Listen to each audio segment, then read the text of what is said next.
Fala pessoal, beleza? Hoje falando um pouquinho sobre 5 filmes bons e 5 filmes péssimos, na minha opinião. Como são vários filmes que tivemos em 2023, eu escolhi os melhores filmes e os piores filmes para comentar com vocês nesse vídeo. Se você quer saber um pouco mais sobre minha opinião de cada filme, fique ligado nesse vídeo. Antes de qualquer coisa, se inscreve nesse canal, ativa o sininho e dá um like, beleza? Então, bora pro vídeo. Vamos iniciar primeiramente pela categoria de filmes bons. O primeiro filme é da categoria de filmes bons, é Tartaruga Ninja: O Caos Mutante. Esse filme é esplêndido, principalmente para as pessoas que já conhecem sobre o universo Tartaruga Ninja, vai se aproveitar demais sobre as referências, sobre as citações de alguns personagens, então é bem legal. Para quem não conhece, vai aproveitar do mesmo jeito, porque ele é um filme de origem, mas você vai ficar meio em dúvida de algumas coisas, porque você não conhece tão aprofundadamente sobre o universo Tartaruga Ninjas, mas ambos vão aproveitar muito bem. Uma das coisas que mais me impressionou sobre a Tartaruga Ninja foi a questão da nova técnica que está sendo utilizada nessa animação, que é tipo alguém está desenhando em tempo real, vamos dizer assim. Algo que começou lá no Homem-Aranha do Aranhaverso, depois foi pro Gato de Botas e agora temos essa animação tão interessante que é o Tartaruga Ninja: O Caos Mutante. Uma animação simples, mas é bem gostoso de assistir, né? O próximo filme é Os Guardiões da Galáxia Volume 3. Um feito fenomenal pelo James Gunn de conseguir apresentar uma equipe que não é tão popular, tanto nos quadrinhos e tanto para quem não entende muito de quadrinhos ou de filmes de super-heróis, vai ver algum filme esporádico. Foi um feito fenomenal, que foi uma explosão de bilheterias e uma explosão de várias pessoas gostarem desses filmes. Uma das coisas mais legais, na minha opinião, é a trilha sonora. São trilhas sonoras clássicas, tanto da década de 80, 90, anos 2000, então isso foi um feito fenomenal. E a interação dos personagens é tão boa, tão única, eu acho que assim, o James Gunn foi muito assertivo, na minha opinião. Em questão do terceiro filme, você tem um mais ponto forte, mais dramático, principalmente na parte da origem do Rocket Raccoon, que é interpretado pelo Bradley Cooper, que assim, tá explodindo a sua atuação, tá explodindo a sua dublagem, que tá esplêndido, está legal pra caramba. E é um filme demais, não tem um pior que o outro, todos estão excelentes. E o terceiro filme tem uma carga dramática maior por ser o último filme dos Guardiões. Agora vamos falar um pouquinho sobre John Wick 4. Bom, esse filme é obrigatório para quem gosta de filme de ação. A forma que é gravado esse filme e a adrenalina é impressionante, é muito bom. Claro que eu acho que o ponto-alvo desse filme é questão da sua ação.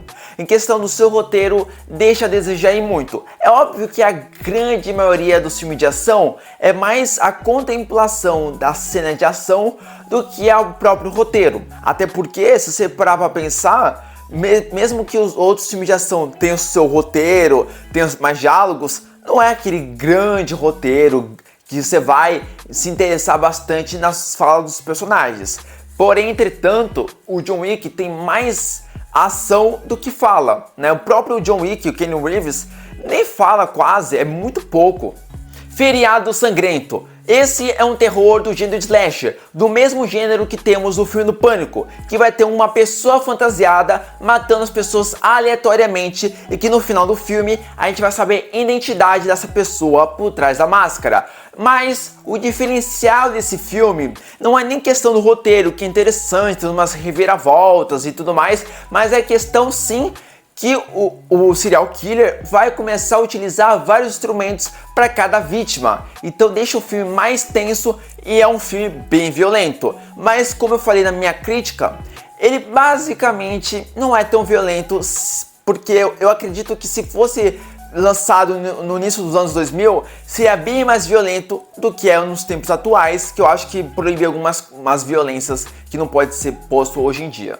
A Baleia, esse é um dos filmes que eu estava muito ansioso para poder ver nos cinemas, até porque é o Brendan Fraser, é um ator que tinha subido um pouco por causa de algumas polêmicas envolvendo a ele, então ele deu uma sumida por alguns anos. Logo, ele era um ator que estava muito em evidência nos anos 2000, no início dos anos 2000, como por exemplo o George e a Múmia. Então ele deu uma sumida e tudo mais. Quando ele apareceu com um peso maior, e ele fez um grande filme que foi A Baleia, com poucos atores, mas o envolvimento dos personagens é tão interessante, tão cativante e ao mesmo tempo dramático, de o Brendan Fraser gordo pra caramba nesse personagem, né? Claro, com algumas próteses e tudo mais, tendo algumas dificuldades básicas com uma pessoa magra e com uma pessoa gorda tendo algumas dificuldades para poder ser executado, né? E ao mesmo tempo você tendo uma dificuldade com a sua aparência, ninguém sabendo como que ele é, ou a filha não gostando muito dele. Então tem esses envolvimentos dramáticos, mas muito bom demais. Esse era um dos filmes que eu queria muito ver, até porque nos Estados Unidos pessoas selecionadas, pessoas convidadas viram primeira mão e foi ovacionado. Foram pessoas que bateu palma o tempo inteiro para ele, porque é um filme espetacular. Você tem um roteiro espetacular, personagem, o cenário, sabe? É um cenário pequeno, mas ele é interessante. Ele é lento, mas ele é envolvente em todos os seus aspectos do filme. Agora eu vou falar sobre a categoria de filmes péssimos. Nesse caso, vamos iniciar o Mercenários 4.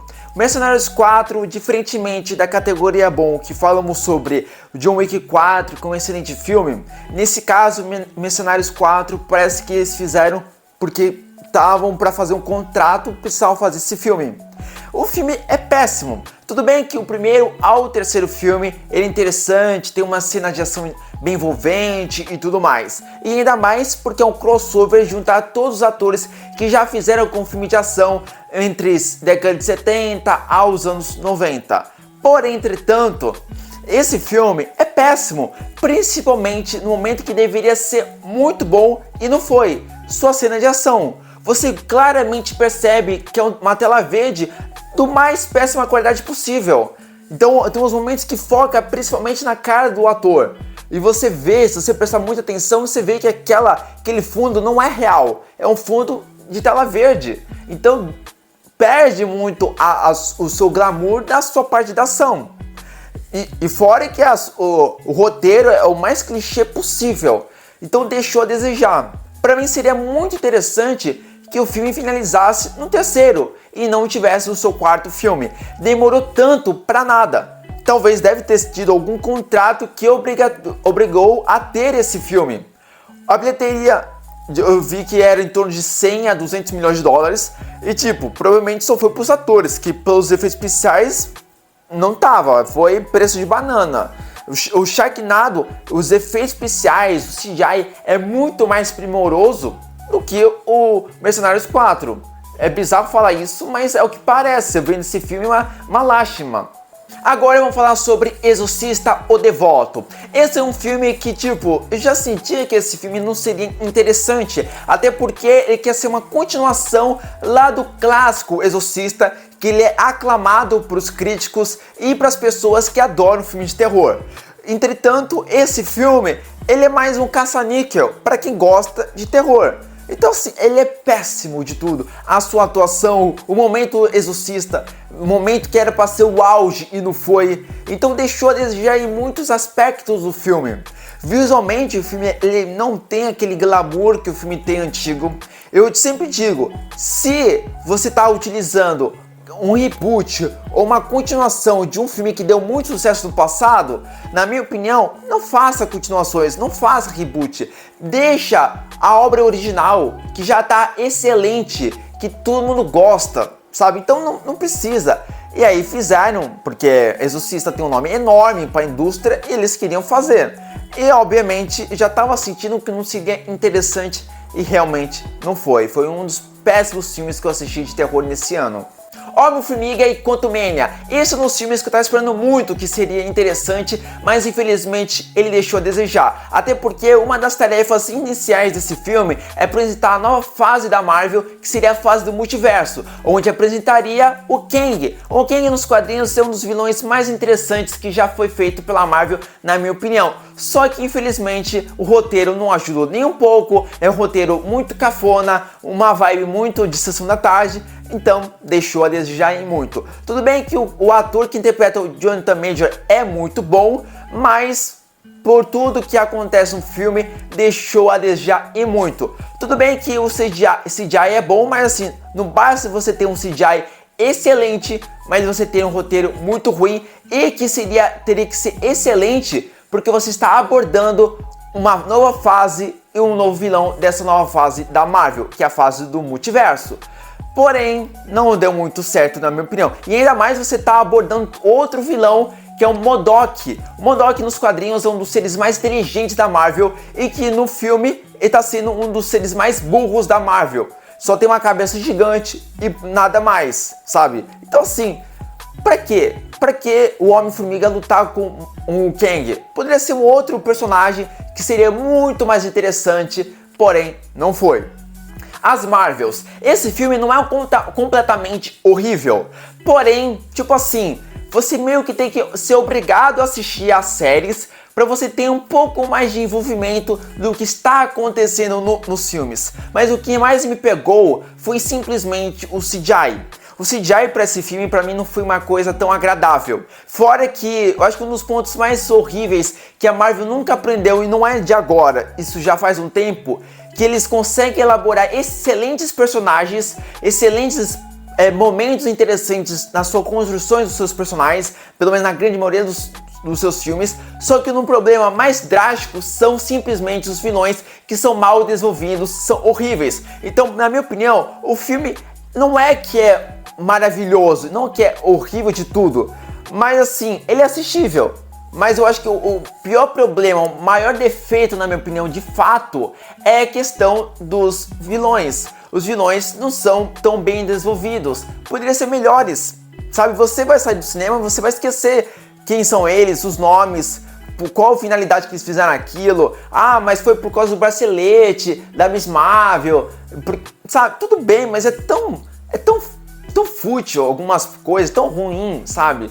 Que eu acho que seria tão interessante que a Miss Marvel, a Capitã Marvel, esse filme, deveria lançar diretamente no streaming da Disney Plus e pronto, do que lançasse nos cinemas, que foi horrível, tanto para bilheteria, tanto para as pessoas que estavam esperando tanto esse filme, foi horrível ambos, né? Eu esperava um pouco, mas sinceramente, de todos os filmes que tivemos nesse ano da Marvel, esse era o que eu estava menos ansioso e realmente é um péssimo filme. 16 Facadas. Esse é um dos filmes que eu tava muito ansioso para poder assistir, que era um gênero diferente, exclusivo na Prime Video, que você junta comédia com slasher. Mas infelizmente ele tem muito mais comédia excessiva e algumas referências de cinemas do que realmente seu slasher de sua violência. Então algumas pessoas vão esperar a sua violência do seu gênero de slasher, mas que infelizmente o slasher deixa de lado e foca mais na sua comédia. Eu fico imaginando que as pessoas que gostam demais de terror de slasher e vai ver esse filme vai ficar triste porque esperava uma coisa, entrega outra. Então foi isso então, nesse vídeo eu falei 5 filmes bons que eu assisti em 2023 e 5 filmes péssimos que eu assisti em 2023. Espero que vocês curtiram esse vídeo, não esquece de se inscrever nesse canal, ativar o sininho e dar um like, beleza? Então falou e fui!